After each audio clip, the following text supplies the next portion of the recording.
الف اللہ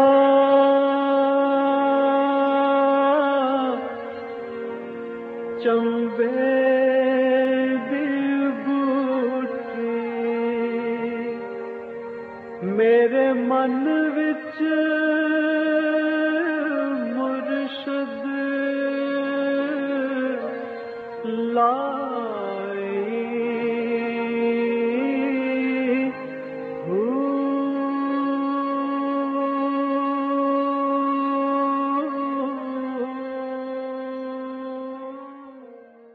بسم اللہ الرحمن الرحیم۔ السلام علیکم، پروگرام المرشد اور میں ہوں منور عتیق۔ ناظرین محترم، آپ کے سوالات ہیں اور رہنمائی کے لیے ہمارے ساتھ موجود ہیں ہمارے بہت ہی محترم جناب حضرت امیر محمد اکرم اوان صاحب۔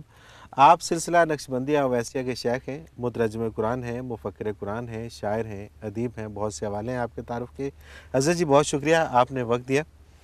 سوالات آج بھی ہمارے پاس کافی زیادہ ہیں اور کافی اہم بھی ہیں۔ نصرت اقبال ہیں برمنگھم یو کے سے۔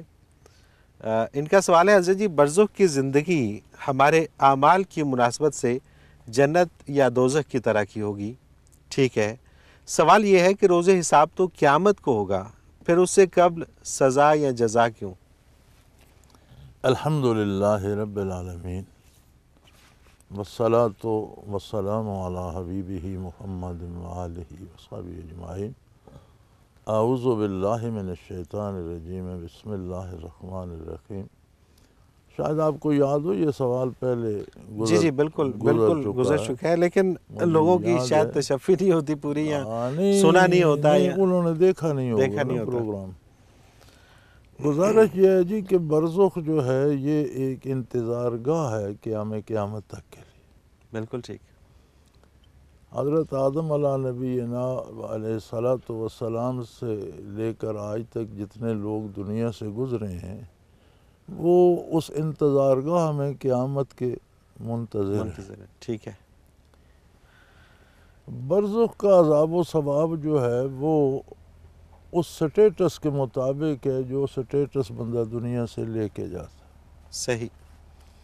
اگر کوئی چور ڈاکو ہے تو اس کے لیے حوالات ہے، عام آدمی ہے تو اس کے لیے عام انتظار گاہ ہے، کوئی خاص آدمی ہے تو اس کے لیے وی آئی پی انتظار گاہ ہے۔ بالکل ٹھیک۔ تو یہ جو برزخ میں ہوتا ہے یہ وہ عذاب نہیں جو آخرت میں ہوگا۔ صحیح۔ یہ بندہ جس سٹیٹس کا ہوتا ہے، اعمال کے اعتبار سے جس سٹیٹس کا ہوگا اس کا ویسے وہاں سلوک کیا جاتا ہے، ویسے انتظار گاہ میں اسے ٹھہرنا ہوتا ہے۔ بالکل صحیح۔ پھر جو عذاب الہی ہیں ان کو آپ دنوں اور زمانوں سے نہیں ناپ سکتے۔ صحیح۔ عین ممکن ہے کہ ایک بندے کو ایک لمحے میں اتنی تکلیف ہو جتنی دوسرے کو کئی صدیوں میں نہیں ہوئی۔ بالکل صحیح، بالکل ٹھیک۔ یہاں سوال یہ بھی پیدا ہوتا ہے کہ جو پہلے مر گئے صدیاں پہلے تو ان کا عذاب تو بڑا لمبا ہو گیا، اور جو آج مرا کل قیامت ہو گئی تو اس کا تو ایک ہی دن گزرا۔ بالکل صحیح۔ لیکن یہ جو تکلیف کا پیمانہ ہے یہ گھنٹوں، دنوں یا مہینوں، سالوں سے نہیں ناپا جاتا، اس کی کیفیت ہوتی۔ صحیح۔ ظاہراً بھی آپ دیکھتے ہیں کہ ایک بندے کو ایک درد کی ٹیس اٹھتی ہے سر میں، دانت میں، کہیں، تو ایک لمحہ جو ہے وہ سالوں پہ بھاری ہو جاتا ہے۔ بالکل ٹھیک، بالکل ٹھیک۔ تو یہ اللہ کے ہاں بڑا ناپا تولا ہوا نظام ہے، اس میں کوئی لوپ ہول نہیں ہے۔ تو جتنا جس کا حصہ ہے، جس سٹیٹس کا بندہ ہے، اس سٹیٹس کے مطابق رکھا جاتا ہے۔ قیامت قائم ہوگی تو اپنے اصلی ٹھکانے پہ پہنچ جائے گا۔ بالکل صحیح۔ وہ جو اعمال کر کے یہاں پہ جائے گا اس حساب سے جو اس کا سٹیٹس بنے گا وہ اس کا مقام ہوگا۔ وہ اپنا گھر خود بنا رہا ہے۔ بالکل ٹھیک۔ جو بنائے گا اسی میں جا کر رہے گا۔ بالکل صحیح۔ حضرت جی آصف علی ہیں، یہ کہتے ہیں کہ حضرت جی کی خدمت میں میرا سلام، اللہ پاک حضرت جی کا سایہ ہم پر تا دیر قائم رکھے، آمین جی۔ میرا سوال یہ ہے کہ قسم اور حلف ان دونوں میں کیا فرق ہے، اور قسم کیا صرف اللہ سبحانہ وتعالیٰ کی ہی کھانی چاہیے یا قرآن مجید کی قسم بھی کھائی جا سکتی ہے؟ قسم اور حلف ہم معنی دو لفظ ہیں، ٹھیک ہے، اور دونوں استعمال ہوتے ہیں۔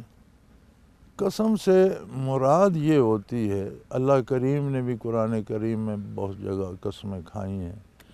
مثلا سورہ ہے عصر ہے، والعصر، زمانے کی قسم، تو اس سے مراد یہ اللہ کریم کی کہ زمانہ اس بات پہ گواہ ہے جو بات کی جا رہی ٹھیک ہے۔ ہے، آپ زمانے کے حالات تاریخ پڑھ کے دیکھیں تو زمانہ اس بات پہ گواہ ہے۔ گواہ ہے، بالکل ٹھیک، جب آپ کسی کی قسم دیتے ہیں تو اس کا مطلب ہے کہ جس کی میں قسم کھا رہا ہوں وہ اس بات پہ گواہ ہے کہ میں سچ بول رہا ہوں، صحیح، واقعہ ایسا ہی ہے۔ بالکل ٹھیک، لہٰذا اللہ کے بغیر کسی کی قسم جائز نہیں، نہیں ہے، بالکل ٹھیک، کیونکہ اللہ واحد ہستی ہے جو ہر بات پہ ہر وقت گواہ ہے، گواہ ہے، بالکل صحیح، دیکھ رہا ہے، جان رہا ہے، جانتا ہے۔ بالکل ٹھیک، کوئی دوسری ایسی ہستی نہیں جو ہر وقت ہر بات کو جانتی ہو، یہ اللہ کا خاصہ ہے۔ لہذا اللہ کے علاوہ کسی کی قسم کھانا، ایک تو وہ قسم منعقد بھی نہیں ہوتی، صحیح، اور اللہ کے سوا کسی کی قسم کھانے کا گناہ سر پہ رہتا ہے۔ صحیح۔ اور یہ جو قرآن پاک کی قسم کھانا ہے یہ بھی ٹھیک نہیں نہ ہے، نہ یہ بھی قرآن ٹھیک نہیں۔ پاک کو لوگوں کے اعمال کی گواہی دیتا پھرتا ہے۔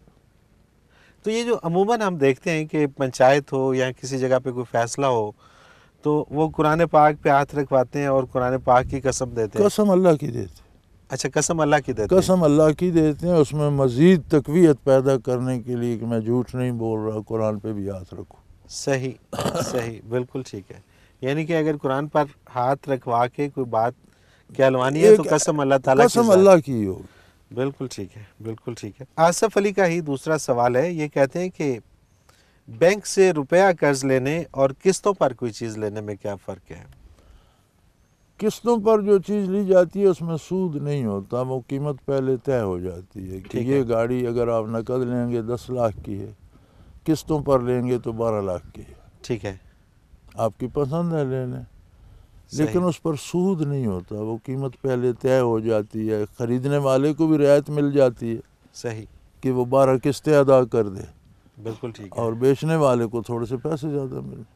سود ہے کہ آپ فکس منی کسی کو دیتے ہیں اور اس پہ منافع لیتے ہیں، زیادتی لیتے ہیں، اس پہ زیادہ پیسے لیتے ہیں، آپ 100 دیتے ہیں 105 لیتے ہیں۔ اچھا، اس میں ایک اور بھی تو چیز ہے کہ ہاں، لیکن وہ سود مطلب اگر روپیہ دینا ہے تو پھر اس پہ جو بھی پروفٹ آپ نے لینا ہے وہ چاہے قسطوں میں لینا ہے چاہے جیسے بھی لینا ہے، نہیں، وہ سود کے زمرے میں آئے گا، ٹھیک ہے؟ بعض اوقات قسطوں پہ بھی وہ کہہ دیتے ہیں کہ قسط لیٹ ہو گئی تو اس پر اتنا اضافہ لگے گا، وہ بھی سود بن جاتا ہے۔ اچھا، یعنی کہ قسطوں والوں سے جو طے ہو جاتا ہے کہ یہ رقم آپ نے ادا کرنی ہے وہ تو ٹھیک ہے۔ وہ ٹھیک ہے، اگر یہ شرط ہو کہ یہ قسط لیٹ ہو گئی تو اس پر اتنا اضافہ لگے گا، پھر وہ بھی سود ہو جاتا ہے۔ وہ سود ہو جاتا ہے، صحیح، بالکل ٹھیک، عموماً بینک والے جو قسطوں پہ دیتے ہیں وہ ایسا بھی کرتے ہیں، بالکل ٹھیک، بالکل صحیح، تو پھر بندے کو چاہیے کہ وہ قسط لیٹ نہ ہونے دے، سود سے بچ صحیح، جائے۔ بالکل صحیح۔ اسی طرح کا ایک اور سوال بھی میرے پاس موجود ہے، اس میں پھر ڈیٹیل اس کی آ جائے گی۔ عائشہ عرفان ہے، یہ کہتے ہیں کہ اس دور میں اتنا اچھا اور معلوماتی پروگرام پیش کرنے میں آپ کو مبارکباد پیش کرتی ہوں، بہت شکریہ جی۔ اس پروگرام کے ذریعے میرے ساتھ ساتھ بہت سے دیگر لوگوں کو قیمتی معلومات مل رہی ہیں۔ میری دعا ہے کہ اللہ آپ کو ہمیشہ صحت مند اور خوش رکھے اور آپ کا سایہ ہمارے سروں پر قائم رہے، آمین جی۔ سید جنید مقصود راوی روڈ لاہور سے، یہ وہ آ گیا سوال جس کا میں ذکر کر رہا تھا جی۔ یہ کہتے ہیں کہ کچھ لوگ یہ کہہ رہے ہیں کہ سود روپے پر زائد رقم لینا ہے اور بینک جو گاڑی یا مکان دیتا ہے وہ اصل قیمت کے ساتھ اس چیز کا کرایہ وصول کرتا ہے جو جائز ہے۔ اس کو ایسے بھی کہا جا سکتا ہے کہ سود کنزیومیبل چیز پر ہے، یوزیبل چیز پر نہیں ہے۔ مہربانی فرما کر یہ مشکل دور کر دیجیے گا۔ میں نے عرض کر دیا نا کہ بینک جو دیتا ہے اور وہ قسطوں پہ دے کے قسطیں طے ہو جاتی ہیں کہ گاڑی ویسے تو 10 لاکھ کی ہے، ٹھیک ہے، 8 لاکھ کی ہے، آپ لیں گے قسطوں پر تو 8 کی 10 میں ملے گی، ٹھیک ہے، اور بارے میں آ گئی ہم نے لے لی، لے لیں۔ ٹھیک ہے، تو وہ طے ہو گئی نا، پہلے گاڑی آپ نے لی ہی 10 لاکھ کی، صحیح، قسطوں پر لی تو پہلے قیمت طے ہو گئی کہ آپ نے 10 ہی لاکھ دینا ہے، صحیح، یہ تو جائز ہو گیا۔ ٹھیک ہے، لیکن اگر آپ 8 لاکھ کی لیتے ہیں اور پھر قسطیں لیٹ ہوتی ہیں اور ان پر اضافہ دینا پڑتا ہے تو وہ سود ہوگا۔ ٹھیک ہے، مطلب 8 کی گاڑی ہے، آپ نے 10 میں لی، وہ 11 اگر دینا پڑتا ہے اس کا تو وہ سود کے زمرے میں آ جائے گا۔ قسطیں لیٹ کی اور اس پر زائد جرمانہ بالکل پڑ ٹھیک گیا، ہے، اسے آپ جرمانہ کہہ لیں یا ایکسٹرا چارجز کہہ لیں، لیکن وہ ہے سود ہی۔ ہمارے ہاں یہ بھی رواج ہے نا کہ ہم کتے کو بکرا کہہ کر کھا جاتے ہیں، گدھے کو گائے کہہ کر کھا جاتے ہیں، یہاں کھلا دیا جاتا ہے۔ یہ بالکل درست صحیح بات نہیں ہے۔ بالکل ٹھیک ہے۔ تو رہا سود، وہ اضافی فائدہ ہے جو بغیر کسی وجہ کے آپ اٹھاتے ہیں اگلے سے، صحیح، بالکل ٹھیک ہے، جس کی کوئی ریزن نہیں ہے۔ صحیح۔ تو پھر یہاں پہ وہ جو کرائے والی بات ہے کہ اس میں کرایہ چل رہا ہوتا ہے ان نہیں، کا، کرایہ اور شاید جو چیز اور خرید چیز۔ لی اس کا کرایہ کیسے چل رہا؟ ٹھیک ہے، دو باتیں یک وقت نہیں ہو سکتی، یا تو آپ نے گاڑی لی کرائے پر ہو بالکل ٹھیک تو ہے، آپ کرایہ دیتے رہیں، جب آپ کو نہیں چاہیے گاڑی واپس کر دیں، کرایہ دینا صحیح بند کر دیں۔ صحیح۔ مطلب یہ جو ان کا کہنا ہے کہ اصل قیمت کے ساتھ اس چیز کا کرایہ نہیں وصول کیا جاتا ہے، یہ جب غلط بات ہے۔ قیمت طے ہو گئی پھر کرایہ کس پھر بات؟ کرایہ کس بات آپ کا؟ نے ایک ٹھیک ہے، چیز، آپ نے یہ میز بیچ دیا کہ اتنے روپے کا ہے، ٹھیک ہے، پھر کرایہ کس بات کا؟ بالکل ٹھیک ہے، بالکل ٹھیک ہے۔ پھر یہ کٹ حجتیاں ہیں، یہ وہ بہانے تلاش کیے جاتے ہیں بہانے جس میں تلاش کیے جاتے ہیں رستہ مل حرام جائے، کو حلال کرنے کے کے۔ لیے، اور میری رائے میں اس سے بہتر ہے کہ حرام کو حرام سمجھ کے کھا لیا جائے۔ بالکل ٹھیک ہے، تاکہ وہ چونکہ حرام تو رہے اس چونکہ کو۔ یہ ہے کہ اللہ کی حلال کردہ چیز کو حرام کہنا یا حرام کردہ چیز کو حلال سمجھنا، یہ کفر ہے۔ یہ کفر ہے، صحیح، حرام کھانا گناہ ہے۔ بالکل ٹھیک، بالکل صحیح، تو بالکل صحیح۔ سود اگر کھانا ہی ہے تو اس کے لیے جواز تلاش نہ کریں، اسے منافع یا مارک اپ نہ کہیں، اسے سود ہی وہ کہیں، گناہ کے زمرے میں اور آئے گا، وہ گناہ کے آپ سمجھیں کہ میں حرام کھا رہا ہوں۔ کفر نہ کریں، کفر نہ بالکل ٹھیک ہے۔ حضرت جی مجھے ایک بریک پہ جانا ہے۔ ناظرین محترم، اگر آپ بھی اس پروگرام میں شامل ہونا چاہیں تو اسکرین پہ ہمارا نمبر موجود ہے، نوٹ فرما لیجئے، 0333495501، اور اگر ہمیں آپ میل کرنا چاہیں تو ای میل ایڈریس بھی اسکرین پہ موجود ہے، questions@almurshid.tv، اور اسی ای میل ایڈریس پہ آپ کا کوئی بھی سوال آئے گا ہم اس پروگرام میں ضرور شامل کریں گے، یا SMS کریں ہم ضرور شامل کریں گے۔ ایک مختصر کمرشل بریک لیتے ہیں، اس کے بعد حاضر ہوتے ہیں، ہمارے ساتھ رہیے گا۔